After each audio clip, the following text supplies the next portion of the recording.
It's 10 o'clock. This is Sky News at 10, our top story.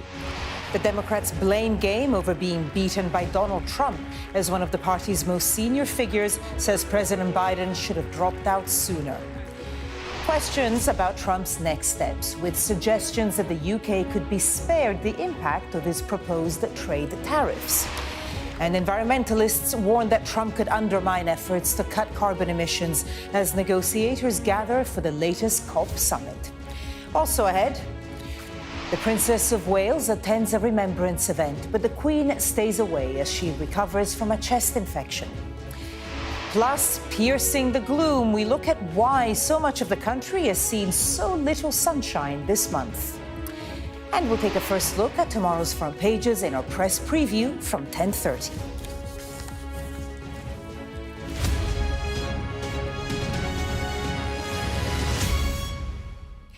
Good evening. One of America's most senior Democrats has said that President Biden should have withdrawn earlier from the U.S. election race. The former Speaker of the House of Representatives, Nancy Pelosi, said it would have allowed a proper contest to decide who would take on Donald Trump. The president-elect remains at Mar-a-Lago, his home in Florida, but the White House says he will meet Joe Biden in the Oval Office on Wednesday. Sky's David Blevins reports now from Florida. Can I just ask you who you voted for this week? Trump. Trump? Trump, baby. Trump all day. This is Trump's town. They're basking in the glory of his landslide victory, but he'll head to Washington to meet Joe Biden on Wednesday with their expectations on his shoulders. I don't even know. I don't know. Policies. He's an I get it, but his policies are way better. Better for Americans, 100%. Yeah, I am able to look, because I look at his first 4 years in office. Did he do anything that everybody says he's going to do? You know, was he a dictator? Did he put Hillary in jail? Absolutely not. He's a businessman. He wants unity. And that's what we need for this country right now. All I really care about is the money, economy-wise, because before COVID happened or, before anything happened, my rent was below $1,000. And right now, it's almost at $2,000 for a one-bedroom apartment. So it's only a 4-year difference, and it's gone up that much. The president-elect is in transition mode, selecting his administration. The Democrats in disarray. Former Speaker Nancy Pelosi adding her voice to the blame game. Had the president gotten out sooner, there may have been other candidates in the race. Kamala, I think, still would have won, but she may have been stronger, having taken her case to the public sooner. Donald Trump won Florida by 1% in 2016, by 13% this time. That's why Democrats are struggling to adjust to the new reality. That result represents a radically different America. But even here, at the center of Trump's political orbit, a state building on its deep red reputation, there are those who fear his second term in the White House. Tell me in one word what you think will change most under a Trump presidency. What do you... Can I use two? Yeah. Women's rights. Florida is staunchly conservative on social issues. It shaped his campaign and could shape America for the next 4 years as the politics of this place roll towards Washington. David Blevins, Sky News, at West Palm Beach in Florida. Well, the Democrats are not the only people analyzing this weekend exactly why they lost and Donald Trump won. Our data and forensics team have looked at the numbers behind his victory, and they show the extent of the change in Trump's support from certain groups, including Latino voters and the very youngest eligible to vote. Our correspondent Tom Cheshire has more. Trump wins big letters on a big screen, but how big was the victory? Well, there's different ways of looking at this. The most important, of course, is this map of the state and the Electoral College votes.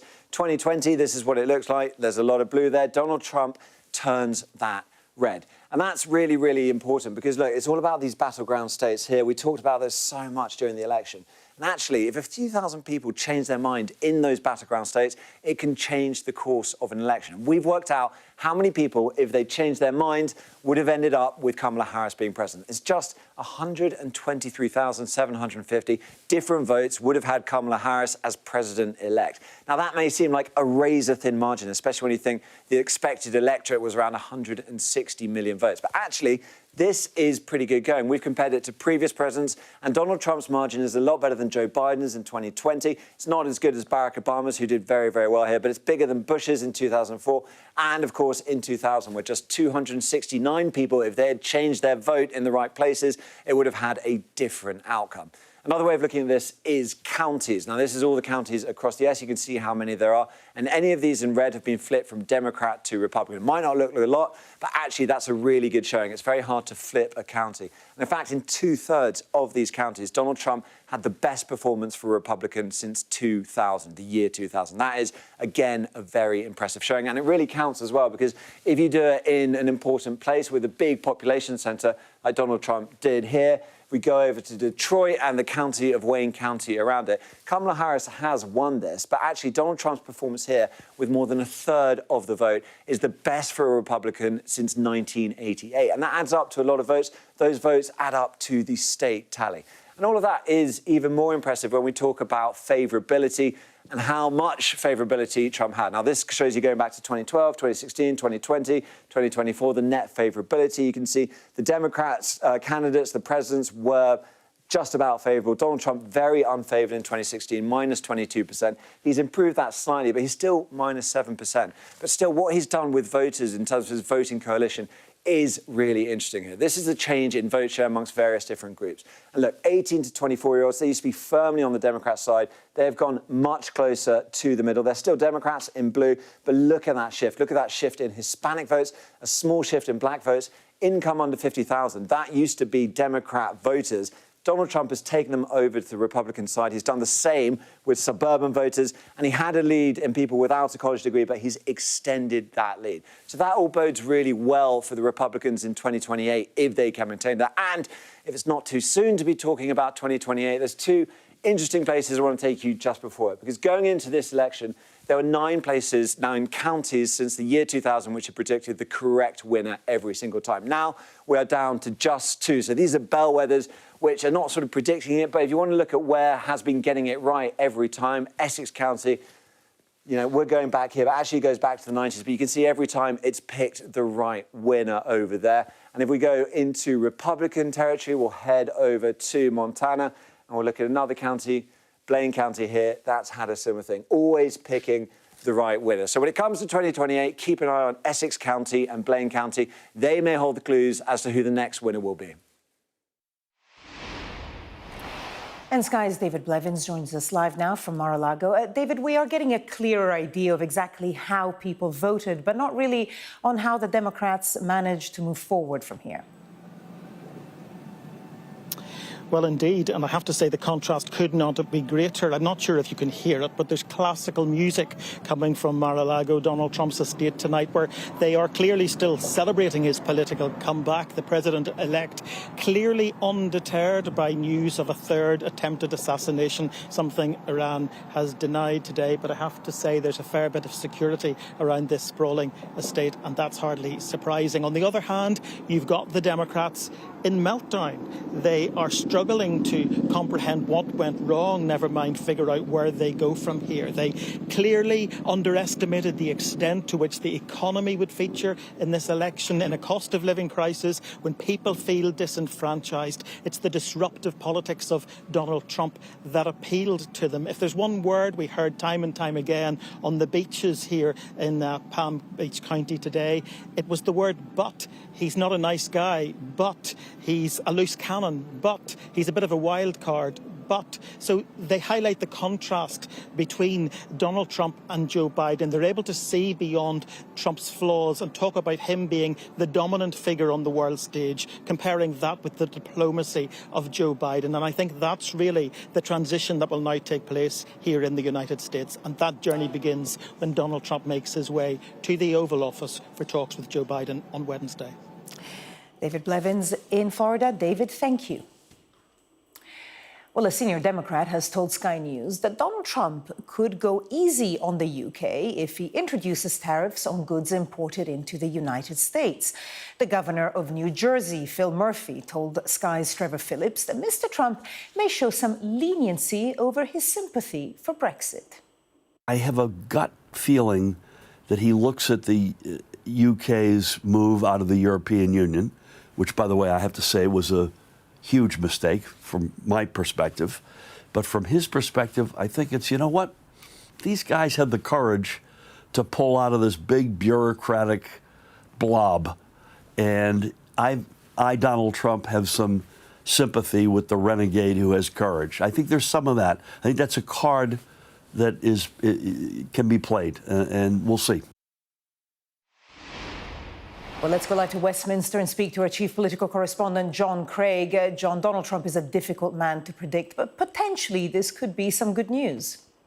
Well, Phil Murphy is a governor who knows President-elect Trump very well. That's because even though he's a Democrat, they get on well because Donald Trump has what he calls his summer White House in New Jersey. It's at Bedminster. It's only 45 minutes from Trump Tower in New York. There's a mansion, a 500-acre estate there, and a golf club, of course, being President Trump. But they know each other well, and he believes that perhaps Brexit might be a card that the UK could play. Trouble is, of course, the biggest cheerleaders for Brexit were not Labour politicians, but Boris Johnson and Nigel Farage. And Nigel Farage has talked today at a Reform UK conference down in southwest England about Mr. Trump being very pro-British, so that's another plus point.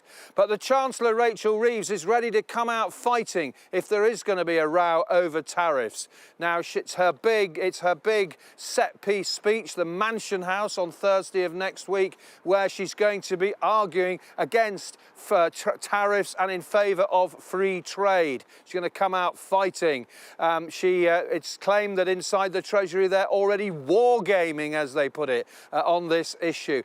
She gave a pretty strong signal that she's going to be tough on this issue and fight any tariffs when she appeared here at the Treasury Select Committee in the Commons during the week.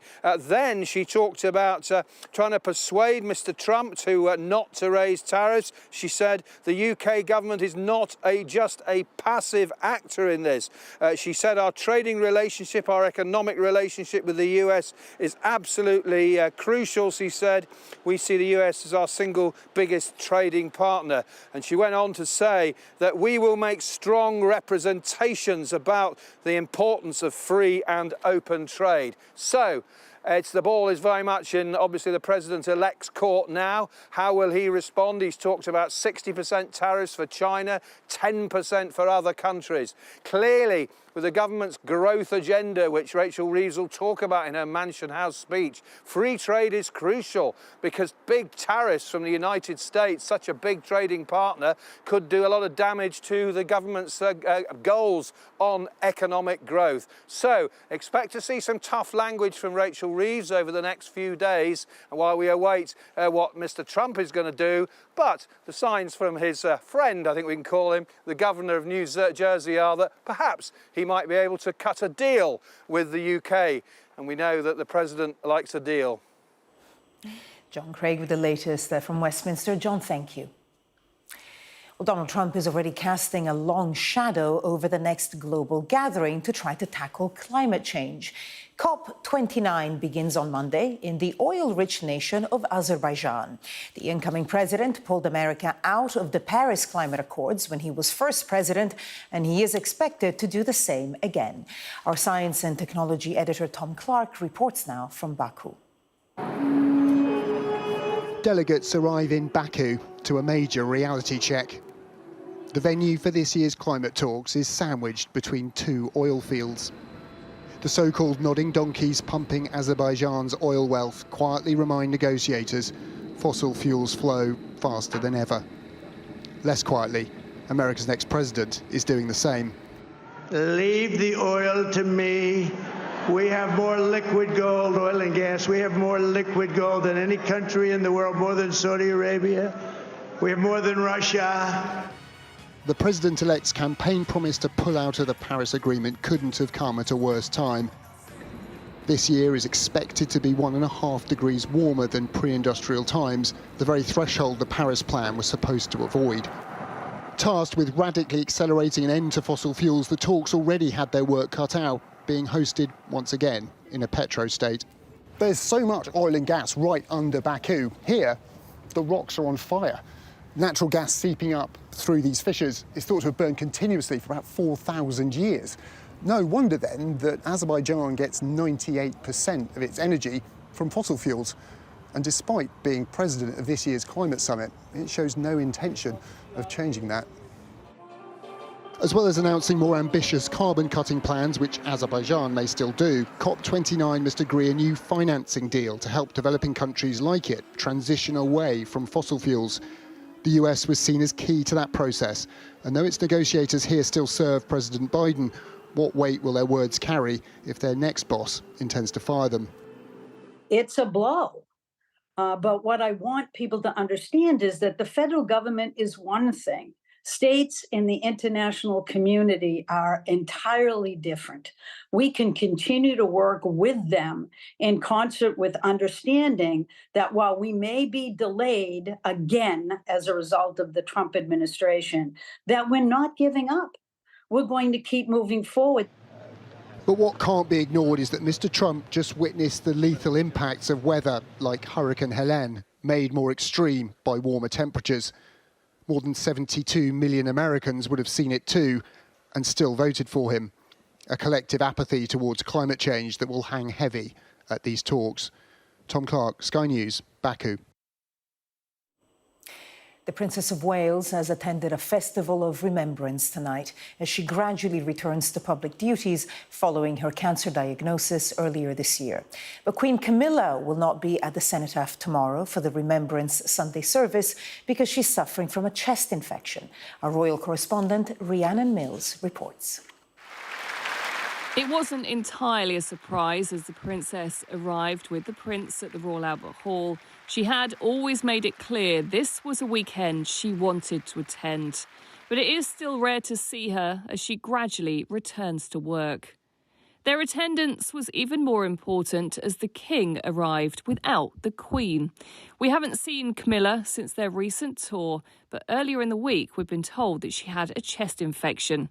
Doctors telling her it was probably best this weekend to stay at home. It won't have been easy advice to take, with Camilla's father once a major in the Rifles. Remembrance Weekend feels personal. As it does for the rest of the royals, who see it as their duty to lead the nation. Duty, a subject that William had been surprisingly open about as he finished his tour in Cape Town on Thursday, making it clearer than ever before to reporters wants to do things differently. I'm trying to do it for my generation, he said. And to give you more of an understanding around it, I'm doing it with maybe a smaller R in the royal, if you like. That's maybe a better way of saying it. So it's more about impact philanthropy, collaboration, convening and helping people. And I'm also going to throw empathy in there as well. I think we could do with some more empathetic leadership around the world. Explaining how Kate shares that ethos, he went on to say that hopefully she'll be doing a bit more next year and more trips could be lined up.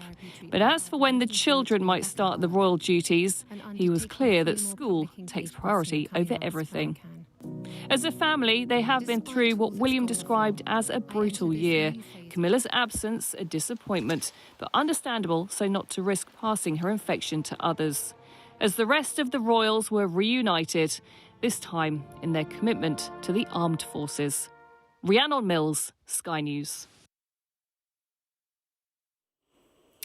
A bombing at a railway station in the southwest of Pakistan has killed at least 26 people and injured 60 others. The attack happened in the city of Quetta. The separatist Balochistan Liberation Army, named after the region shown here in red, has claimed responsibility, saying a suicide bomber was targeting soldiers on the platform. Sky's Amelia Harper reports. As nearly 100 passengers crowd a station, the unthinkable happens. An explosion, a suspected suicide bomber hidden in the crowd. As ambulances rush to the southwestern city of Quetta, The injured were pulled from the scene using whatever people could find. And for those who didn't survive, their bodies taken away. As people look through the rubble, separatist group the Balochistan Liberation Army claim responsibility. The apparent target, soldiers at the station. The attack was primarily on law enforcement agencies, but civilians were also targeted. The terrorists attack the soft targets through frustration.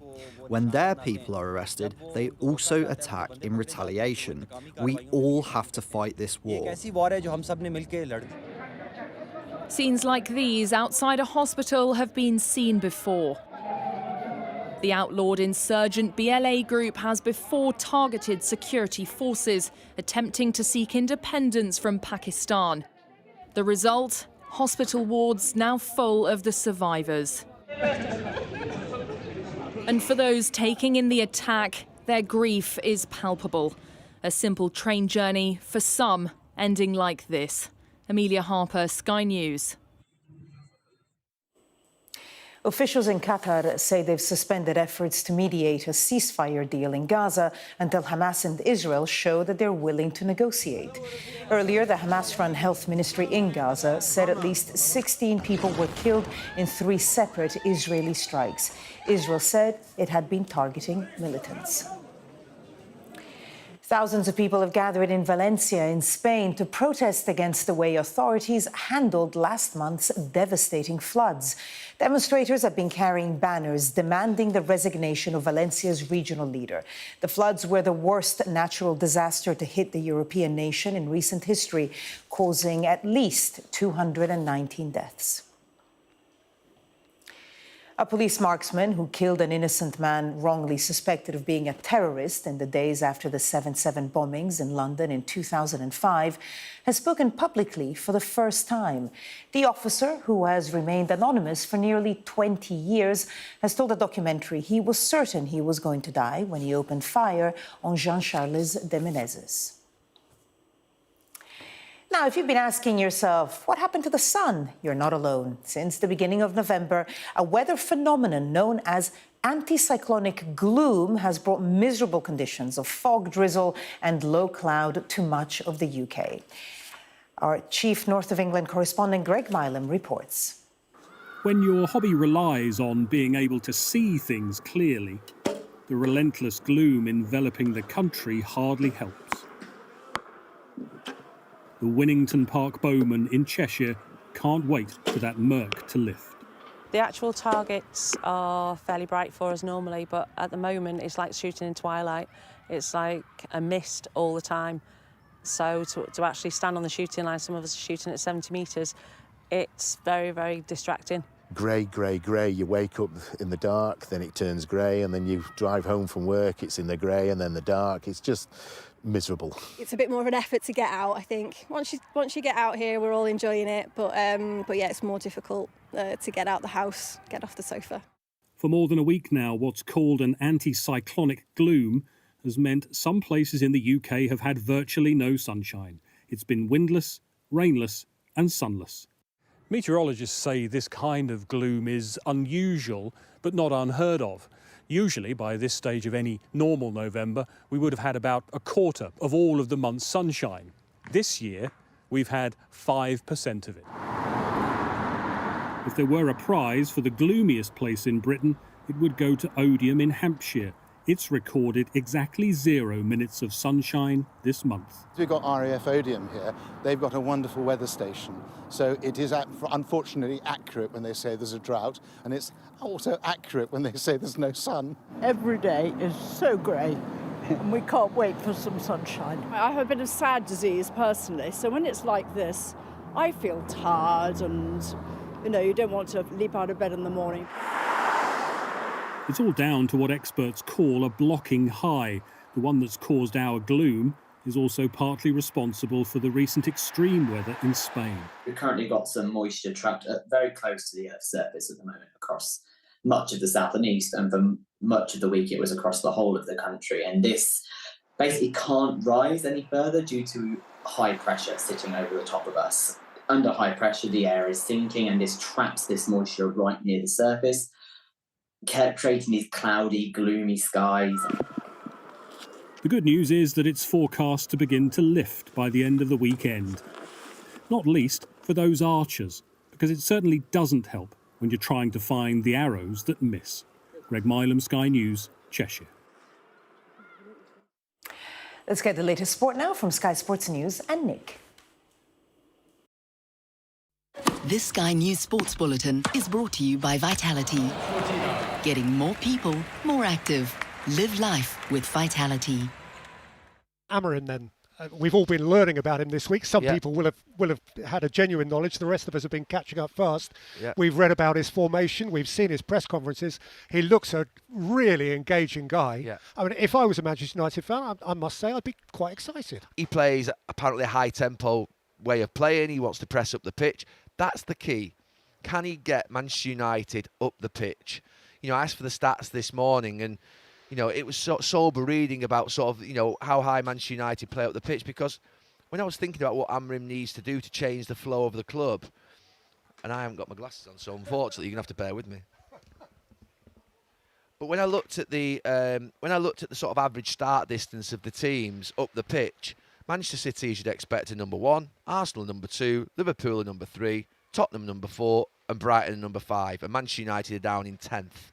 So I think if you want to push your defence up the pitch, which is what I think every team looks to do nowadays, he's got to start with that, because Manchester United quite often have to go 70, 80 yards to score a goal because they're so deep, and they play like the underdog in games. And then the other one was basically possession won in the final third. So possession won high up the pitch where you can really get in and about it. Number 1, Manchester City. Number 2, Tottenham. Number 3, Arsenal. Number 4, Liverpool. Number 8, 9, or whatever. 1, 2, 3, 4, 5, 6, 9th, Manchester United. So again, as for these stats, you know it's right, but you're trying to think, what does he need to do to alter performance levels? He needs to change these two things. And the final one I asked for was basically the highest turnovers. And again, number 1, City. Number 2, Tottenham. Number 3, Liverpool. Number 4, Arsenal. Number 9, Manchester United. So all the things that a modern team do, and the very best teams in the league, and the teams that win the league and are in for winning the league, these 3 things are critical to performance levels. Now, obviously, there are hundreds of other things like set pieces and combinations of play and all that sort of stuff that comes into it. But those 3 things I've watched Manchester United over the last sort of 4, 5, 6, 7 years, they have played like the underdog. They've played like a team that basically, you know, is the one that sat behind the ball. Let's try and get them on the counter or score from a set piece. That's got to change. You've got to be a team of dominance. And I mean dominance, I mean dominating the ball in the final third, dominating your forwards and staying high up the pitch. You can play counter-attack from a deep position in certain parts of matches when you're under pressure, but you can't do it continuously, and you can't be 9th and 10th best in the league in those metrics, because the best teams in the league are in the top 4 in all those metrics. So that's what he's got to bring to the club before you even get to the types of thinking around winning a league. There's some really simple performance metrics that need to be met, and they're really important ones. And let's see what happens. You know, I'm excited by him. I'm excited by the fact that he's fresh. He comes in untainted by the league or by anything else. He can come in and bring a personality. That's the one thing that I've seen this week in his interviews that he's done. I think he's handled the media over in Sporting in Lisbon very well, because he's been in a difficult position, hasn't he? Sort of balancing the loyalty to a club that he's been so good for versus his ambition to move to another club. And I think he's found that right balance. But he's, you know, got a nice way about him in the press conferences. He's got a smile in the press conferences. And, you know, you remember when you're a Manchester United manager, you are the guy that's out front. You're the one that's taking all the questions. Pre-match, post-match, it's you. Nobody else is taking the questions on a continuous basis. You're in that statesman-like position, and you've got to be good at it, because part of your job, or one of the biggest parts of your job, is handling the external media and connecting and communicating to us, to the fans, and to everybody in the country and the world. So that's a big part of his job, and he looks like he can handle that. But it's a huge step up for him. I mean, what a massive challenge. But it looks like a great one for him, and he's young enough to be enthusiastic about it. We need to move on, but I can't help myself. I want to ask you this question about the humanity of the situation, because one of the things that's been said about him is that he's a loving family man. He's got a balanced life, life-work balance and all of that That'll stuff. change. Well, that's what I'm coming to ask you, because I was thinking Sir Alex Ferguson, the greatest here, we knew loved his wine and he loved his racehorses. He had things and he loved his wife. But he was also obsessive. But he was obsessive. This Sky News Sports Bulletin is brought to you by Vitality. Well, that was Sky News at 10. Coming up, we'll take a first look at tomorrow's papers in the press preview. Tonight, we're joined by PR consultant Kevin McKeever and former Conservative Special Advisor Anita Boateng. Among the stories we'll be discussing this on the front of the Sunday Express. The headline, Brave Kate returns to work. We'll be right back.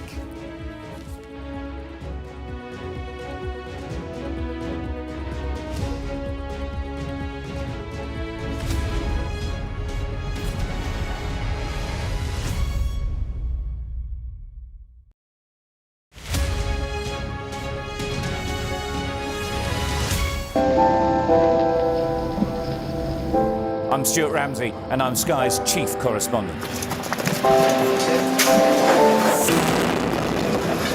Enormous explosion that's just come down. I think it was a monster just landed in between us. Hundreds and hundreds of people hoping to get north, ultimately to get to the United States. It's a border where they're not welcome, yet they keep coming. We saw snatch squads going in, grabbing people, taking them out and putting them into trucks and taking them away. They make about 50 kilos of fentanyl a week. It's incredibly dangerous and toxic stuff. There's been an upsurge in deaths. The fighting between the gangs is getting more and more vicious.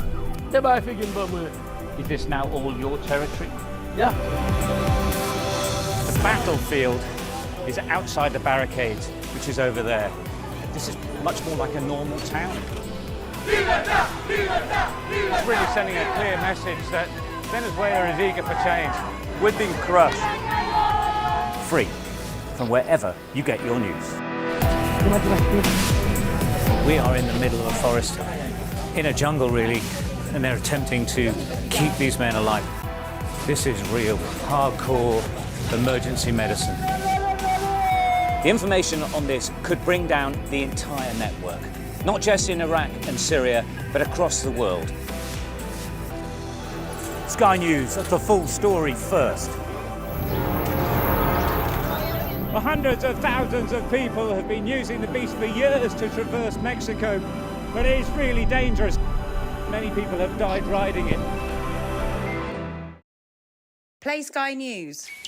From the Sky News Centre at 7. Now that you're up to date, we can go into a bit more detail. Things can change incredibly quickly. Taken by surprise. Have you ever known a moment like this in British politics before? Yes. Cheers. We'll start with breaking news. Let's get the latest on the ground. So, by the end, we'll hopefully all understand what's going on in the world just that little better.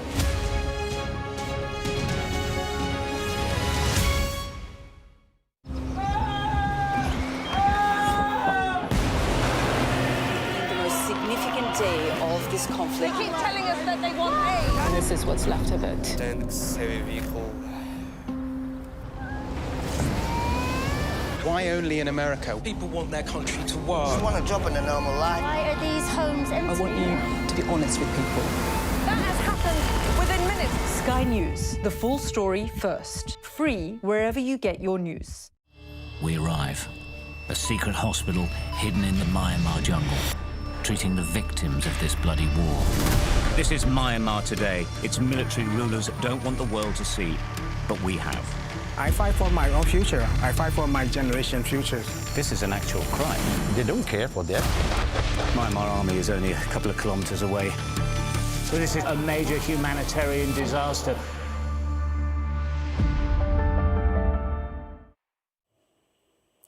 This is Sky News. In just a moment, the press preview, a first look at what's on the front pages as they arrive. First, though, our top stories.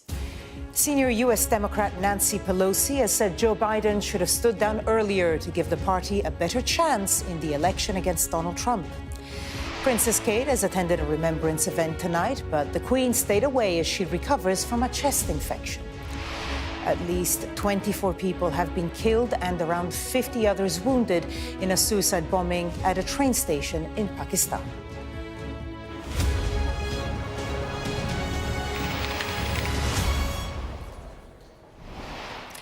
Hello Hello there, you're watching the press preview. A first look at what's on the front pages as they arrive.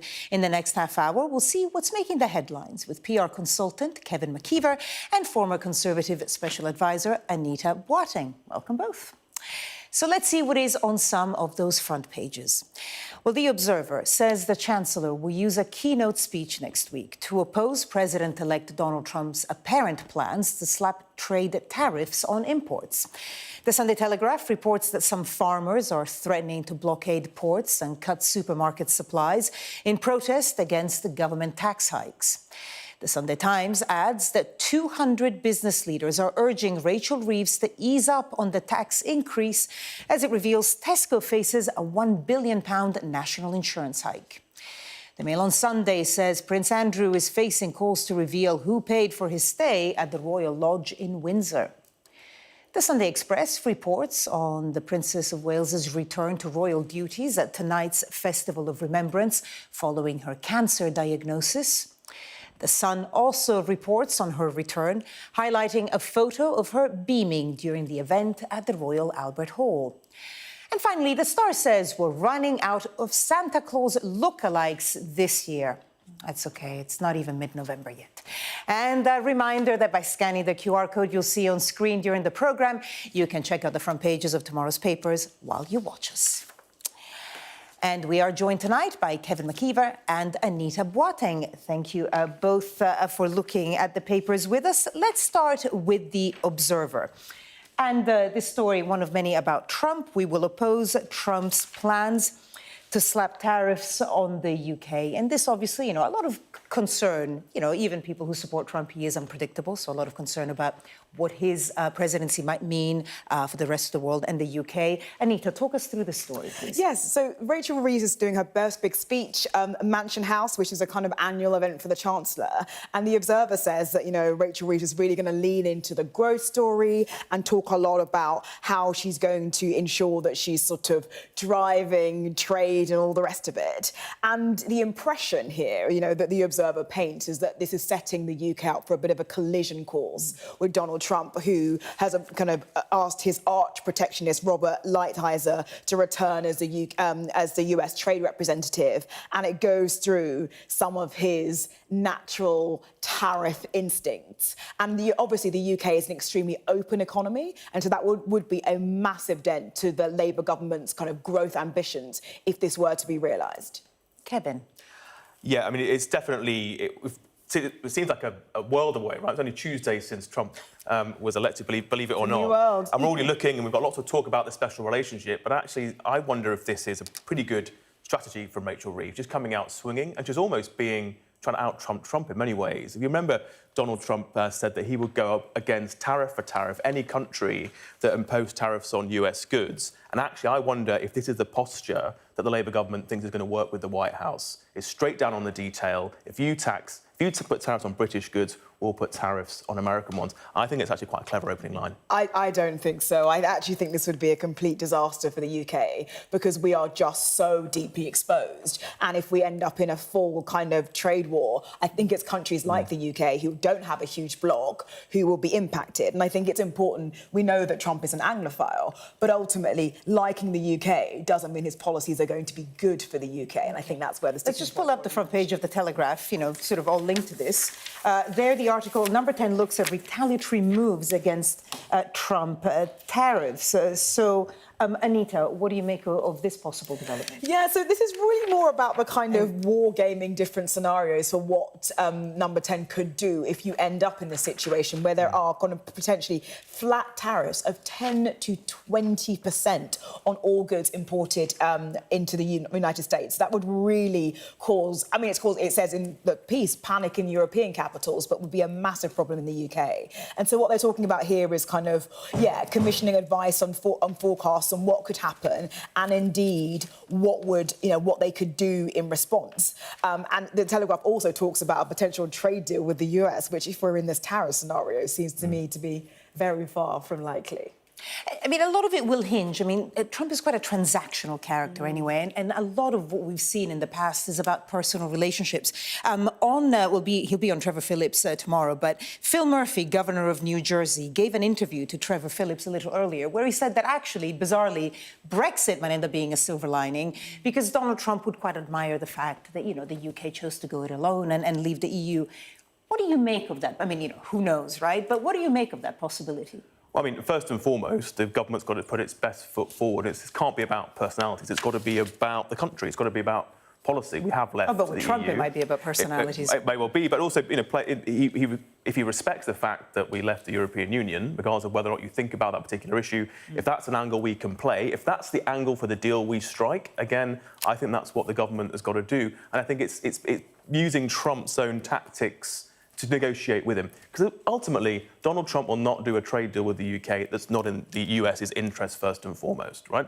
The special relationship, being half British, I don't think it's going to go that far. It's got to be about what matters in brass tacks. There might be tariffs on British goods, but the fact is 60% of our trade with the US is in services and complex supply chains. And actually, the devil's in the detail, and I think a lot of this is initial posturing. I think we'll probably, when we get into the detail, end up in a much more subtle, better off position with the US. OK, let's move on now to the front page of the Sunday Times. £1 billion budget bill for Tesco fuels price rise fears. And this is, again, fallout. I mean, it seems like a long time ago because a lot has happened, but fallout from the budget. Also, on a day when we've had news, and it was broken by your city editor, Mark Kleinman, that the hospitality sector is planning on sending a letter, again, complaining about national insurance and also the national living wage. Kevin, talk us through this particular angle in the Sunday Times. Yeah, so I mean, the Tesco, the headline piece here about Tesco saying there'll be an inflationary increase on food prices due to their quite substantial increase in national insurance, but also wraps in the other things we've seen over the weekend, and particularly the hospitality industry saying that both the national living wage increase and national insurance could potentially put businesses out of jobs. I do wonder why they're doing this now. I think the national insurance uplift was one of the few options the government had on the table over the summer.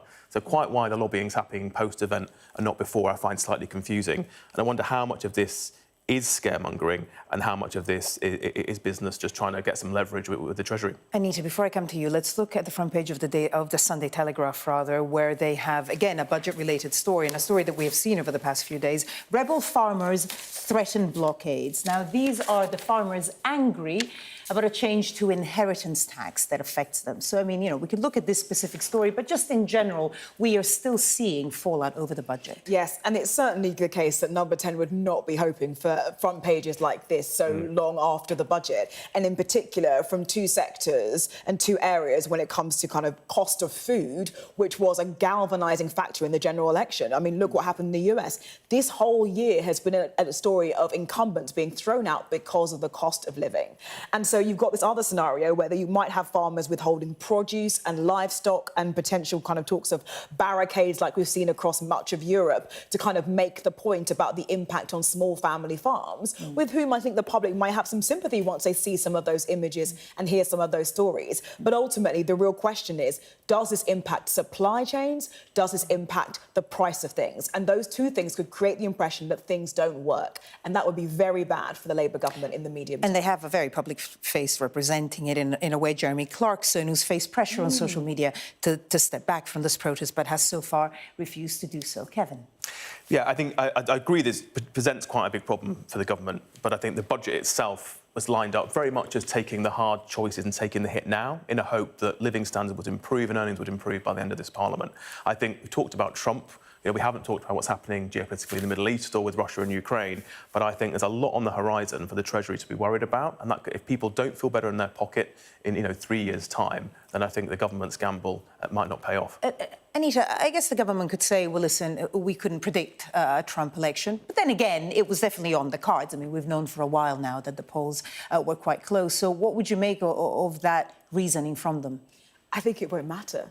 The public doesn't go, well, actually, you know, you were dealing with a pandemic when it came to the Conservatives, or it doesn't say, oh, gosh, but there was a war in Ukraine. It says, well, am I better off than I was 4 years ago? And that is the test that they'll have to meet, in particular, at a time where populism is on the rise and governments everywhere need to show that they can provide solutions. And there's a bit of a kind of tension between this because governments want to project a degree of confidence and control over things that they have no control about, as we've just kind of explored. And so there's a lot here that is risk for the government that they can't really manage on their own. And I guess the US just proved what we knew all along, that it was all about the economy, always, everywhere. Absolutely. Because, I mean, a lot of groups that you would think would have voted Democrats, actually, from what we're seeing from the numbers, went for the Republicans, it seems, overwhelmingly because of the economy. A lesson for, you know, here as well. Well, it's the economy, stupid, as Bill Clinton's advisor said. But, of course, you look at the hospitality and Tesco story from another angle, which is, of course, the national living wage increase. And that's tens of thousands of people who are going to be receiving an increase in their pocket. They're going to feel that pretty quickly, and they're going to be able to spend that in the economy. So, you know, there are two sides to everything. Not if they're paid less, because of the, as the OBR says, the people that score the budget, they say 3/4 of this cost rise in national insurance will be borne by people on the lowest paid, because there was an expectation, as you say, Kevin, of a national insurance increase, but not to this extent, particularly lowering the when you start paying that insurance for lower paid workers is going to make quite a big difference. So even though people can't look at their payslip and go, gosh, you know, you have taken money from my pocket, they may still feel it in the medium term. They may well. I mean, the smallest businesses won't be paying this national insurance increase, and we've got, you know, breweries and Tory donors quoted in the papers talking about complaining about tax rises. So was it ever thus? We're going to have to leave it and move on from there for the moment. Anita, Kevin, thank you. Now coming up, Prince William outlines his new approach to the monarchy.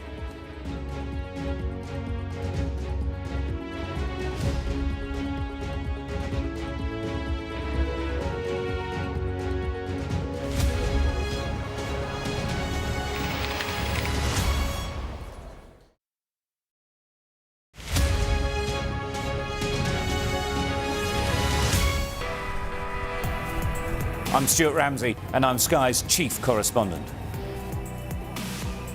Free wherever you get your news. I'm Mark Stone, and I'm Sky's correspondent based here in Washington, D.C. Sky News, get the full story first. I'm Katie Spencer, and I'm Sky News' arts and entertainment correspondent.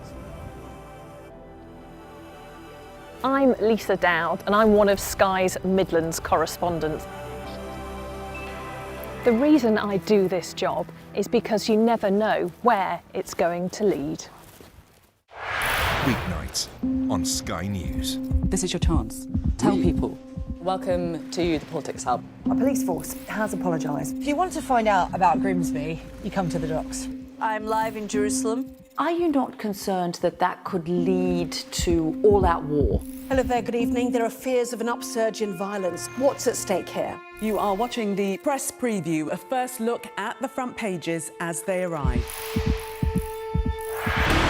Jubilation in the streets, while some emotional. This is a political victory for Prime Minister Modi and his Hindu Nationalist Party. I'm Neville Lazarus, and I'm Sky's reporter based in Delhi. Companies like these are helping India in its trajectory to be a serious player in space exploration. Sky News, get the full story first.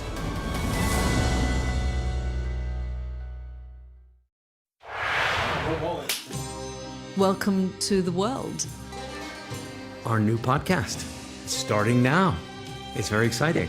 Every week, we'll be reporting from the world's trouble spots. We get to hold those in positions of power accountable, and we get to ask the questions that the audience, the listeners, want to know about. And that's why it is so important that people tune in, come along for the road, come along for the journey. It'll be fun.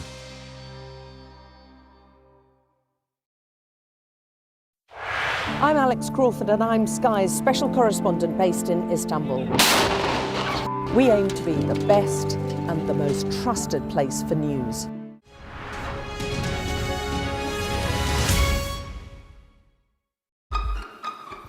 We've got your Sunday mornings covered. From the front page and the sounds of the streets to the voices of the people who make the major calls. and big picture politics beyond Westminster. We'll put you at the heart of our story. A new start to Sunday. I'm ready. Are you? Join me, Trevor Phillips, Sunday mornings on Sky News. Play Sky News. From the Sky News Centre at 7. Now that you're up to date, we can go into a bit more detail. Things can change incredibly quickly. Taken by surprise. Have you ever known a moment like this in British politics before? Yes. Cheers. We'll start with breaking news. Let's get the latest on the ground. So, by the end, we'll hopefully all understand what's going on in the world just that little better.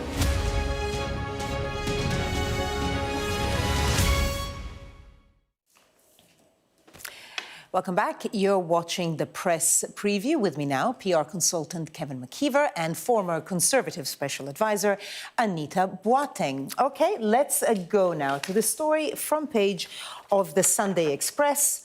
The title there, Brave Kate returns to work, and that is because we saw the Princess of Wales at the Festival of Remembrance at the Royal Albert Hall, and she's also due to be at the Sunday service at the Cenotaph tomorrow on Sunday. We're also hearing of overseas tours being lined up, so, I mean, it does seem that slowly she's getting back to royal duties. Kevin. I mean, it's great to see her back. Look at that picture. She's smiling, William's smiling, and he's had some very personal, heartfelt words to say about, what the last years meant to him. And I think, it might be next generation of royals, but I think it's quite relatable. It's great to see her back. It'd be great to see her going out on the tour. She says she's going to have to wait until the kids are back at school, which just tells you what her priorities are. I think it's very endearing, but good to see her, and I'm sure it'll hearten people tomorrow to see her at the Cenotaph. Yeah, and she looks great in this picture as well, Anita. Wonderful. Absolutely, and I just think that his words are sort of that full of kind of optimism and hope for the future. He talks about hopefully Catherine doing a bit more, so we'll have more trips lined up maybe. So that kind of cautious optimism, I think, is carefully chosen words there. Yeah. But I think that hopefully we are seeing, the Princess of Wales kind of turning a corner and able to get back to doing what she does best and does beautifully. And let's focus a little bit more on what Prince William has been saying as well. Let's look at the front page of the Sunday Times.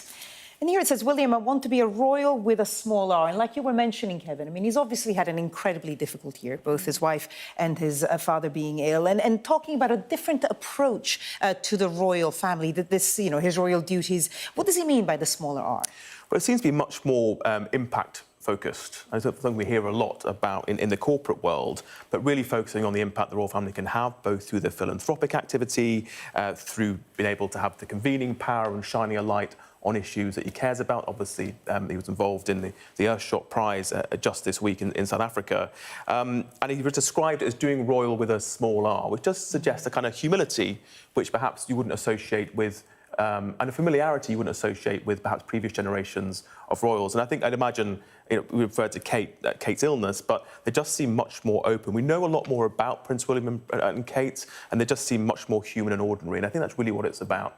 He focused on empathy as well. Yeah. I think this is a really interesting and striking moment because we've heard a lot about, the King Charles talking about how he wants the royals to be smaller and it to be kind of tread a little more lightly on our lives. But this is something that feels a little more philosophical, really. And it's about, I think, them not seeing themselves as being, I guess, rulers, but more as people that are part of drawing attention to important causes, to supporting people, to bringing people together. He talks about convening and helping people. So being a galvanising force for conversations and collaboration that's needed. So I think that is quite a different emphasis for what the royal family and modern royal family can do. So it's clearly been quite thoughtful over where the direction the royal family might go over the next couple of years. Well, there's a direction they may not want to take right now. Let's look at the Mail on Sunday, the front page there, reveal who stumped up millions for Royal Lodge Andrew told. And this is all about Prince Andrew and the Royal Lodge in Windsor. The King didn't want to pay for it anymore, but now he's staying. But the questions are, where's the money coming from? Kevin? I mean, Prince Andrew seems to be clinging on to his lifestyle for dear life. It couldn't be any bigger a contrast with the Prince and Princess of Wales. It looks like he's managed to persuade, perhaps by just fronting out, causing embarrassment to the King, staying in Royal Lodge, which might sound like quite a, modest place. It's a basic palace in the grounds of Windsor Castle. And now, of course, if the King allows him to stay, he doesn't receive public funding after his disgrace in recent years. Who's going to foot the bill? Yeah, well, that's what they're asking in the Mail on Sunday. Revealed, MP's demand as Duke says he can pay for the Windsor home. We'll find out. Let's end on the weather. Sunday Express. It's goodbye gloom, hello sunshine at long last. Now, this is all about this anticyclone. So listen, November is never going to be the brightest of months, but apparently this has been a lot worse. I'm always on late shift, so I haven't noticed it that much, but you tell me. So Anita, have you noticed, has it been that bad, and what's the impact? I mean, I'm always struck by the time I get to November about how dark it really is and how many few hours of sunlight we get. So the Met Office promises us there's a reason, this anticyclone, please let it end. And so a meteorologist says that it's going to end, but it's also going to be a lot colder. So I don't know, pick your poison. I mean, it's also winter, but this is obviously the City of London looking very gloomy. It looks like it's smog. It's grim. You say pick your poison. I will take bright and cold over kind of dank fog any day of the week. We might potentially be in the wrong country. Not just in November. Well, not from Monday. No, that's true. All right. Listen, Kevin, Anita, thank you both so much for going through the papers with us. Thank you. And now let's take a look at the weather, see if it's going to lift. And apparently, yes, good news. If you've been wondering where the sun has gone, it will be shining on all of us on Monday. But before that, it is another grey and damp start to Sunday morning as bands of showery rain push in from the west. There may be a few brighter breaks here and there, but it's not until a band of light rain pushes southeast that the gloomy skies will finally lift. Despite the stubborn cloud, it's a mostly mild day. As the sunshine moves in from the northwest, a few heavy and blustery showers may break out across northwest Scotland. And a chilly start under clear skies. Monday finally brings a widespread dry and sunny day. It will be breezy for North Sea coasts with a small shower risk in the far north of Scotland. Coming up next on Sky News at 11, the Democrats' blame game begins as senior party figure Nancy Pelosi says President Biden should have stood down sooner than he did.